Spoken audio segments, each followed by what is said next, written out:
सपा प्रमुख श्री अखिलेश यादव जी अपने एक्स पर ट्वीट किया है। उन्होंने कहा है कि लोकतंत्र में सिर्फ न्याय की पावर होती है। सही कहा श्री अखिलेश यादव जी ने, न्याय की ही पावर होती है, क्योंकि आपकी तो पावर खत्म हो गई है। आपको तो कोई सुन नहीं रहा है, कोई अधिकारी आपकी बात मान नहीं रहा है, क्योंकि जब आपकी सरकार थी तो खुलेआम गुंडागर्दी होती थी। हैरानी यह बात की है कि यह सारी बात वो शख्स कर रहा है जिसने राज करते हुए लोकतंत्र की धज्जियां उड़ा रखी थी। लोकतंत्र के न्याय में अपराधियों को संरक्षण होता था, जो आपका हथियार बन गया था। अच्छा होता कि आप भी लोकतंत्र को मानते, अच्छा होता कि आप भी न्यायप्रिय होते। अफसोस यह है कि आप ऐसे नहीं हैं। इसलिए कम से कम आप तो ऐसी टिप्पणी ना करें। कभी सुभाषपा के राष्ट्रीय अध्यक्ष माननीय ओम प्रकाश राजभर जी को उनके जन्मदिन पर 100 रुपए की बात कह करके एक अति पिछड़े समाज के लीडर जो समाज को न्याय दिलाने की बात करता है, उसको अपमानित करने का काम करते हैं। श्री अखिलेश यादव जी को समझ में नहीं आ रहा है कि माननीय ओम प्रकाश राजभर जी पर किस तरह का हमला करेंगे, रुक जाए। ये बौखला गए, ये हताश हो गए, घबरा गए, और घबरा करके मैं देख रहा हूं अनवरत समाजवादी पार्टी दफ्तर में श्री अखिलेश यादव जी कुछ अति पिछड़ी जातियों को कुछ तीतरों के माध्यम से 10-20 सदस्यों को अपने दफ्तर में बुलाते और पीछे अपने स्वजातियों को बैठाते और उस समाज को यह मैसेज देना चाहते हैं, चाहे वो राजभर समाज हो, चाहे विश्वकर्मा समाज हो, चाहे प्रजापति समाज हो, चाहे गौड़ समाज हो, चाहे निषाद समाज हो, तमाम जो अति पिछड़ी जातियां हैं, अति दलित जातियां हैं, इन जातियों को यह मैसेज देना चाहते हैं कि हम तुम्हारे महापुरुष का सम्मान करेंगे। हमारी सरकार बनेगी तो हम रिवर फ्रंट पर, लखनऊ के रिवर फ्रंट पर हम वहां सोने की मूर्ति लगवाएंगे और भव्य मूर्ति लगाकर उनका सम्मान करेंगे। सत्ता में थे आप, 5 वर्ष आप सीएम थे, तब इन महापुरुषों के सम्मान की याद नहीं आई? तब आप इन महापुरुषों के सम्मान के लिए अपने जुबान पर नाम तक नहीं लाए?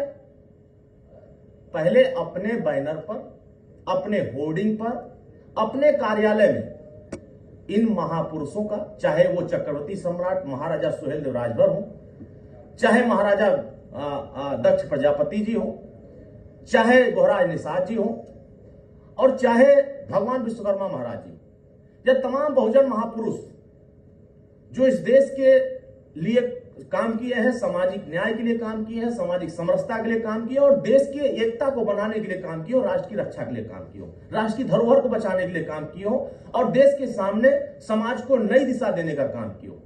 आपने तो अपने इन महापुरुषों का बैनर पर तो स्थान दे नहीं सकते, अपने होर्डिंग पर, अपने दफ्तर में इनकी फोटो और इनके फोटो नहीं लगा सकते आज प्रिंट फोटो, लेकिन बात करेंगे कि सरकार आएगी तो मूर्ति लगा देंगे। ये धोखा नहीं है तो और क्या है? ये धोखाधड़ी आप किसके साथ करते हैं? ये अति पिछड़े वर्गों को आप चवन्नी छाप समझते हैं, 100 रुपए की कीमत समझते हैं, इनको आप कीड़ा मकोड़ा समझते हैं। इसलिए आप महापुरुषों के नाम पर वोट की राजनीति करना चाहते हैं, जो कि ये सारे महापुरुष के वंशज, इनके मानने वाले लोग, चाहने वाले, महापुरुष राष्ट्र का होता है, महापुरुष देश का होता है, महापुरुष समाज के लिए, सारे वर्गों की रक्षा के लिए काम किया होता है। लेकिन आप ऐसे महापुरुष का जब इनके अस्तित्व पर कोई हमला करता है, इनके ऊपर कोई प्रहार करता है, इनको अपमानित करता है, पूरे आन मान शान पर इनके प्रहार करता है, तो श्री अखिलेश यादव जी आपका जुबान क्यों नहीं खुलता है? इसलिए जुबान नहीं खुलता है कि आपको वोट दिखाई देता है। अभी हाल ही में ओवैसी की पार्टी का प्रदेश अध्यक्ष शौकत अली चिरकुट, 2 कौड़ी के आदमी चिल्लर, चक्रवर्ती सम्राट महाराजा सुहेलदेव राजभर को लेकर के जिस तरह टिप्पणी किया, अखिलेश जी आपके पास हैसियत नहीं है, आपके पास हैसियत नहीं है कि आप महाराजा सुहेलदेव राजभर का अपमान करने वाले के खिलाफ एक आवाज बोल दें। आपको ट्वीट करना चाहिए कि जो शौकत अली ने महाराजा सुहेलदेव राजभर के साथ टिप्पणी किया है, उनके ऊपर जो हमला किया है, ये सिर्फ महाराजा सुहेलदेव राजभर को मानने वालों का अपमान नहीं है, ये पूरे भारतवर्ष का अपमान है। यहां प्रधानमंत्री का अपमान है, मुख्यमंत्री जी का अपमान है, राष्ट्रपति महोदय का अपमान है, यहां आपका भी अपमान है, क्योंकि आप भी सनातन संस्कृति को मानते हैं, भारत के सनातन धरोहरों को आप भी मानते हैं, देश के सभी बहुजन महापुरुषों का सम्मान करना चाहते हैं, लेकिन आपके अंदर तो सम्मान है ही नहीं। अगर थोड़ा सा भी सम्मान होता तो उस चिरकुट ने, उस चिल्लर ने जिस तरह का प्रयोग किया है, विदेशी आक्रांताओं का महिमा मंडन कर रहा है, उनको राष्ट्रनायक बता रहा है, और जिन्होंने राष्ट्र की रक्षा वास्तव में किया, देश की रक्षा वास्तव में किया, देश की सुरक्षा किया और देश को 165 वर्ष तक बचा कर रखा, ऐसे राष्ट्रनायक का अपमान आप कैसे देख सकते हैं? कैसे आप बर्दाश्त कर सकते हैं? आपको वोट दिख रहा है कि मुस्लिम नाराज हो जाएगा बोल देंगे तो बोलिए, हैसियत है कि शौकत अली ने गलत किया, इसके खिलाफ देशद्रोह का मुकदमा होना चाहिए, इसके खिलाफ समाजवादी पार्टी धरने पर उतरेगी, सड़क पर उतरेगी, और राष्ट्र के नायकों के सम्मान के लिए, हम उनका सम्मान करने के लिए अपने सभी जनपदों में हम थानों पर तहरीर दिला करके मुकदमा लिखवाएंगे। इसके खिलाफ देशद्रोह नहीं कर रहे हैं आप तो खुद नहीं कर रहे हैं। समाजवादी पार्टी में काम करने वाले समाज के जो दुश्मन है, ये भी जुबान नहीं खोल पा रहे हैं, कहीं हमारा आपका वोट बैंक खराब ना हो जाए। इसलिए मैं कहना चाहता हूं, ये समाजवादी पार्टी के दलालों की हैसियत नहीं है, या समाजवादी पार्टी के मुखिया की हैसियत नहीं है कि ऐसे शौकत जैसे चिरकुट चिल्लर के खिलाफ कुछ बोल दे। आप मत बोलिए। 2027 में यही समाज, राष्ट्र की रक्षा करने वाले समाज, पिछड़े समाज के लोग, दलित समाज के लोग, वंचित समाज के लोग सत्ता से 100 कोस दूर रखेंगे। क्यों?